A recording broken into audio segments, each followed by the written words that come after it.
Radio Sucesos 101.7 FM presenta su noticiero Sucesos con Milton Pérez y Verónica Larrea. Un periodismo libre para una democracia plena. Los hechos y las opiniones de los sucesos que marcan nuestro tiempo.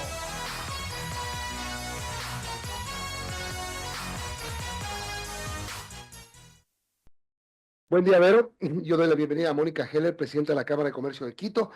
Estamos a 8 días del inicio del periodo ordinario del presidente Noboa y estamos a 2 días de haber iniciado el periodo ordinario de la nueva Asamblea Nacional. Hay una carga política en el ambiente, pero también de expectativa y de que ojalá las cosas empiecen a funcionar bien. Como dice la Cámara de Comercio, es necesario abrir un debate nacional serio, técnico y orientado a resultados sobre varias cosas. Mónica, buenos días. Gracias por acompañarnos. ¿Sobre qué cosas? Muy buenos días, mil gracias por la invitación. Es un honor estar aquí.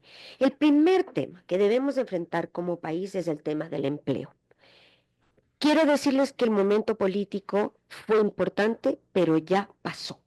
Ya tenemos un presidente consolidado, que ganó con amplia mayoría, que tiene un capital político importante, tenemos una asamblea donde claramente va a haber gobernabilidad, donde se van a poder hacer cambios de fondo. Este es el momento de cerrar la discusión política y abrir la discusión económica y de seguridad, que son los temas que nos preocupan a los ecuatorianos. Necesitamos discutir empleo, ese es el primer tema.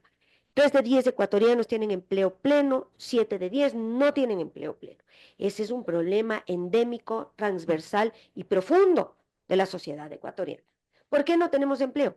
Hemos perdido 10 puntos de empleo en los últimos 15 años. Pasamos de 40% de la población con empleo pleno a apenas 30% de la población con empleo pleno.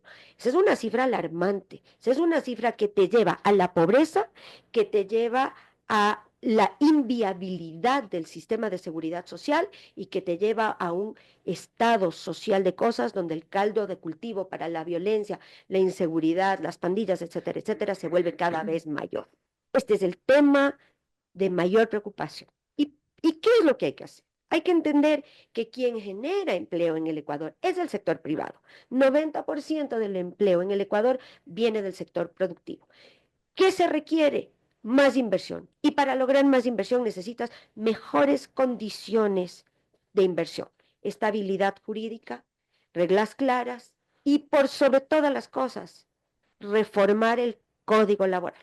Ese es un código obsoleto que no se acomoda a los tiempos, que no comprende la forma del trabajo actual y que desincentiva la contratación. Por ejemplo, el Ecuador votó en contra del trabajo por horas. El Ecuador se equivocó. El Ecuador no tuvo la discusión suficiente, no se hizo una defensa adecuada, hubo confusión de lo que eso significa.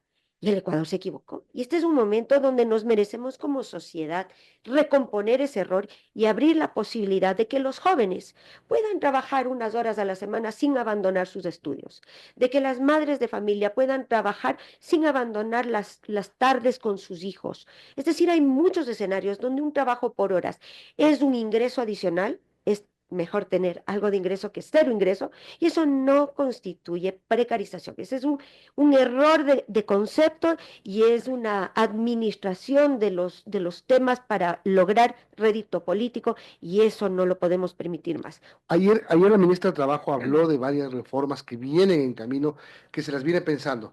Ahora, el gobierno tiene una mayoría en la Asamblea Nacional, quizás de aprovechar la luna de miel que tiene en este momento. Claro, el capital político. Y para empezar a pensar, no en una constituyente quizás, sino en estas cosas que son más urgentes. Marco, el presidente habló ya de que no va a haber una constituyente, que se harán reformas vía asamblea. Y yo creo que cualquier mecanismo está muy bien, pero tenemos que discutir los temas de fondo. El tema laboral es un tema que si no recomponemos con urgencia, será el acabose del Ecuador. No podemos tener 70% de la población sin empleo pleno y no podemos tener un sistema de seguridad social donde en pocos años no podrá pagar pensiones. Eso es inaceptable como sociedad. Entonces, haber defendido este código laboral y esta ideología que no nos ha llevado sino al desastre, a la pérdida de 10 puntos en unos pocos años, es inaceptable. Necesitamos recomponer eso y necesitamos desprendernos del lenguaje que sataniza, ¿no es cierto? Hablar de precarización. Tú no puedes precarizar lo que no existe. Hay que hablarle al 70% de los ecuatorianos que no tienen empleo pleno y preguntarle si entiende que tener trabajo por horas es mejor que no tener trabajo del todo. Eso no es precarizar derechos. Precarizar aplicaría solamente a aquellos que tienen empleo pleno, pero abrir una fórmula de contratación adicional no constituye perjuicio para los que tienen empleo pleno. Si es absurdo. Y hoy el Ecuador necesita cualquier tipo de empleo, necesitamos flexibilizar la contratación. Mira, tenemos hoy un mundo digital, un mundo donde hay visas nómadas, un mundo donde la gente puede trabajar remoto. ¿Dónde está la ley laboral en el Ecuador que acompaña las nuevas modalidades de trabajo? Todo eso es fundamental recomponerlo sin dogma, sin ideología, sin carga política y solamente pensando en que de verdad necesitamos generar empleo. Pero a eso hay que acompañarle, por ejemplo, con un tema de estabilidad jurídica y un tema de garantías. He dicho que el empleo lo genera el sector privado. Necesitamos inversión nacional para que haya más infraestructura, más fábricas, más almacenes, más locales, más talleres, es decir, toda una infraestructura, un tejido productivo donde tú puedas generar empleo. Y también necesitamos inversión extranjera, porque desafortunadamente la capacidad productiva del Ecuador es limitada. Tenemos mucho más demanda de trabajo de lo que tenemos dinero para invertir como país. Entonces, tenemos que tener mejor marco jurídico. Nuevamente, el Ecuador se equivocó. Cuando no aceptamos la cláusula de arbitraje internacional, mandamos un mensaje equivocado al mundo que fue automáticamente disuasivo de la inversión extranjera. Los inversionistas tienen opciones, pueden venir a Ecuador o pueden ir a cualquier país del mundo. Si tú no le das una garantía de que en caso de que tenga un conflicto, quien dirima ese conflicto no será el mismo Estado ecuatoriano, no tendrás la inversión que necesitas. Y lo estamos viendo, Ecuador es uno de los países con menor inversión extranjera en la región. Eso hay que entenderlo, es que los síntomas están ahí y hay que discutirlos. Tenemos una obligación como país de discutir las cosas así, con claridad, con resultados, con cifras, con números y reconociendo las fallas que hemos tenido como país. Mónica, buenos días. Sabemos que generar empleo es una necesidad y sabemos que generar empleo no se lo hace a través de un decreto. Hay muchas cosas muchos factores que tienen que darse. Y la pregunta es, ¿cuáles las trabas principales que enfrenta ahora el empresariado ecuatoriano, quiteño en este caso, para poder generar más empleo? Mira, lo primero, lo que he dicho, hay muchas empresas que contratarían colaboradores parciales por hora. Hablemos, por ejemplo, de la industria de los eventos. La gran mayoría de los eventos sociales se producen el fin de semana. No se producen los lunes. Claro. Muy pocos se casan los lunes o tienen primeras comuniones el lunes o fiestas de 15 años el lunes. Pero si tú no tienes un espacio donde puedas trabajar por horas los fines de semana, una contratación flexible, esas empresas simplemente no contratan porque contratar a alguien de tiempo completo es muy costoso para el trabajo de 2 días a la semana. Entonces prefieren no contratar o se inclinan por la informalidad. Y la informalidad no te acompaña ni en el empleo pleno ni en la construcción de la seguridad social.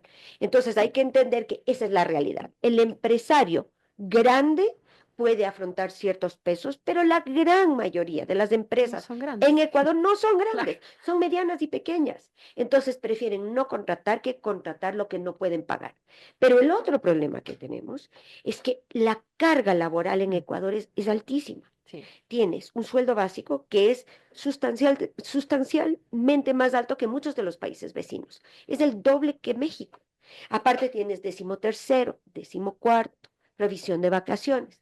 Y por último, cuando tú tienes que despedir a un colaborador, tienes un desahucio que es oneroso y un despido intempestivo que es tan pesado y es tan costoso que es disuasivo de la contratación. Entonces, todas estas protecciones sociales que hemos construido como país a lo largo de los años, en esencia, aunque tuvieron como objetivo proteger y precautelar al colaborador, lo que hicieron fue perjudicarle en su posibilidad real de conseguir empleo. Y esa es la realidad. Y es una conversación durísima. Sí. Yo no desconozco que es una conversación muy fuerte como país. Y yo no pretendo precarizar derechos, pero pretendo una conversación transparente donde entendamos las consecuencias de haber tomado esas decisiones. Y como país tenemos que entender que eso es lo que pasa hoy en el empleo pleno y que si no generamos otras modalidades y no flexibilizamos y no traemos a la mesa alternativas, primero no tendremos inversión extranjera. La única motivación que hay en la inversión extranjera es la rentabilidad. Pero si las cargas son demasiado grandes, la inseguridad es demasiado grande, las leyes no son claras, no hay transparencia, etcétera, etcétera, pues hay 1000 países que tienen las mismas opciones y las mismas oportunidades y simplemente la decisión de inversión se irá para otra parte. Son las 8:34. Estamos hablando con Mónica Heller, presidenta de la Cámara de Comercio de Quito. Un tema importante que también lo plantea la Cámara es el fortalecimiento institucional.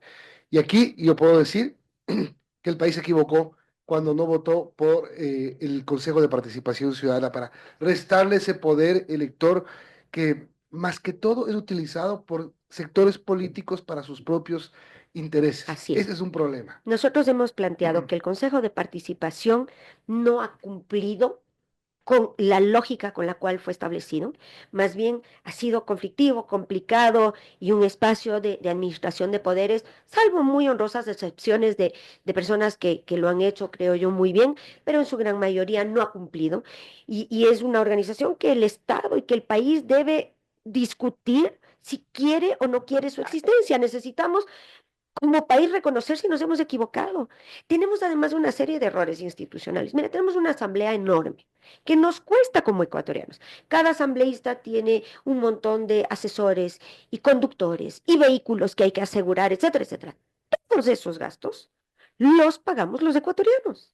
Necesitamos tantos asambleístas y como ese ejemplo puedo dar muchos. Necesitamos reducir el gasto público porque no lo podemos pagar. Porque esto es como las finanzas del hogar. Si la familia gana 1000 y se gasta 2000, siempre está en déficit, siempre tiene que endeudarse, siempre tiene que salir a buscar recursos extraordinarios y finalmente no puede crecer, no puede solventar su proyección al futuro y no es sostenible en el tiempo. Lo mismo le pasa al Estado. Tenemos un Estado tan obeso y tan pesado, pero que además no cumple. La ineficiencia del Estado ecuatoriano es notoria. Entonces, no solo que es costosa, sino que es ineficiente. Necesitamos recomponer las instituciones y necesitamos recomponer el peso del Estado. También entiendo que esa es una conversación difícil. También entiendo que está atada con el desempleo. Pero es la realidad que vivimos. Es decir, cada tanto el Ecuador tiene que recurrir a un impuesto único y extraordinario, que ya ni es único ni es extraordinario, a préstamos de multilaterales, a compromisos internacionales, a emisión de deuda. Y todo esto no lo podemos pagar. Simplemente seguimos pateando el balón. ¿No? Claro, para poder afrontar el gasto corriente. ¿Cuándo es el momento donde decidimos que como país no gastaremos más de lo que generamos y cortamos ese círculo nefasto?